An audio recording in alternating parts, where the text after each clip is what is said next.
할렐루야. 오늘은 4월 15일 레위기 19장, 시편 23편, 24편, 전도서 2장, 디모데전서 4장 말씀입니다. 레위기 19장은 거룩한 삶의 지침이에요. 여기서 가장 중요한 말씀은 이것입니다. 너희는 거룩하라. 이는 나 여호와 너희 하나님이 거룩함이니라. 2절 말씀이죠. 거룩함은 하나님의 속성입니다. 하나님께 속한 자라면 당연히 하나님의 속성을 닮아가야 되죠. 본문에는 십계명과 유사한 구절이 많습니다. 부모 공경과 안식일 준수, 그리고 우상 숭배 금지를 말하고 있어요. 공동체 윤리에 해당되는 말씀도 많습니다. 곡식이나 열매를 모두 거두지 말고 가난한 사람과 나그네가 먹을 수 있도록 남겨두라는 말씀 등이죠. 도둑질하지 말라, 살인하지 말라, 간음하지 말라 등의 십계명을 확장하여 적용한 구절도 많습니다. 하나님께서 원하시는 바는 다음과 같습니다. 너희는 내 모든 규례와 내 모든 법도를 지켜 행하라. 나는 여호와이니라. 37절 말씀입니다.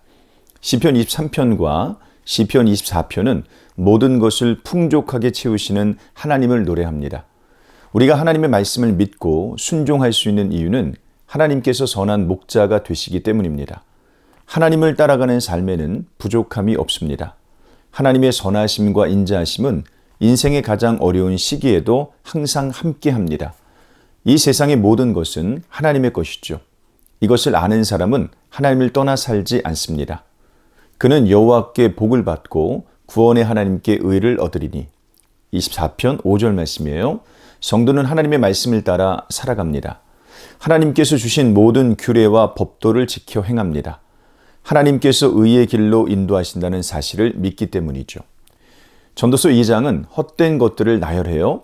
전도자는 계속해서 실험 중입니다. 이번에는 세상적인 즐거움을 추구해 봅니다. 술을 마셔보기도 하고 사업을 크게 해보기도 합니다. 자기를 위하여 아름다운 집과 포도원을 만들기도 하죠. 돈을 많이 벌어보기도 하고 처첩을 많이 두기도 했습니다. 그러나 이 모든 것이 바람을 잡는 일에 불과하다고 평가합니다. 지혜를 열심히 탐구하였지만 그것도 헛되다는 사실을 깨달았습니다. 죽음 앞에서는 지혜자나 우매자나 모두 평등하기 때문이죠. 결국 세상 속의 인생은 이럴 뿐입니다. 일평생에 근심하며 수고하는 것이 슬픔뿐이라. 그의 마음이 밤에도 쉬지 못하나니 이것도 헛되도다. 23절 말씀이에요. 물론 세상살이가 모두 슬픈 것만은 아닙니다. 먹고 마시고 일하는 것으로 일정한 만족을 얻을 수 있습니다. 하나님께서 사람을 그렇게 만들어 놓으시기 때문이죠. 그러나 그것도 영원한 만족은 아닙니다. 영원한 만족은 이 세상에 있지 않고 하나님께 있습니다. 디모데전서 4장은 지혜로운 교사가 될 것을 권해요. 거짓 교사가 교회에 침투하여 거짓 교훈을 가르치는 일은 그때나 지금이나 마찬가지입니다. 당시 거짓 교사들은 율법주의를 계속하여 가르쳤습니다. 바울은 그리스도 안에서 새로운 교훈이 생겼음을 상기시키면서 디모데에게 좋은 교훈으로 성도를 양육하라고 말하고 있습니다.